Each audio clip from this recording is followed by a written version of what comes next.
பாக்கும். வெண்பூசணி காரத்தன்மை அதிகம் கொண்ட காய் என்கிறதுனால இது வயிற்றில் இருக்கக்கூடிய செரிமான அமிலத்தின் pH அளவை சமநிலைப்படுத்தும். இதன் காரணமாக சாப்பிடும் உணவு எளிதில் ஜீரணமாவதோடு அசிடிட்டி, நெஞ்செரிச்சல், வயிறு உப்புசம் போன்ற பிரச்சனைகளும் குணமாகும். மற்றும் இதில் இருக்கக்கூடிய சாலிபிள் ஃபைபர், அதாவது கரையக்கூடிய நார்ச்சத்து மலச்சிக்கலையும் தடுக்கும்.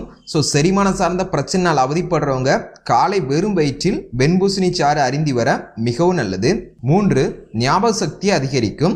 வெண்பூசணியில் இருக்கக்கூடிய விட்டமின் B6 மூளையின் ஆரோக்கியத்திற்கு மிகவும் நல்லது. இது மூளையின் செயல்பாட்டை ஊக்குவித்து ஞாபக சக்தியை அதிகரிக்கும். குறிப்பாக குழந்தைகளுக்கு காலை வெறும் வயிற்றில் வெண்பூசணி சாறு கொடுத்து வர அவர்களின் ஞாபக சக்தி பல மடங்காக அதிகரிக்கும். மற்றும் மனநிலையில் ஏற்படக்கூடிய குழப்பங்கள் காரணமாக தூக்கமின்மை பிரச்சனையால் அவதிப்படுறவங்களுக்கு மிகச்சிறந்த ஒரு பானம் வெண்பூசணி சாறு. 4. வயிற்று புண்களை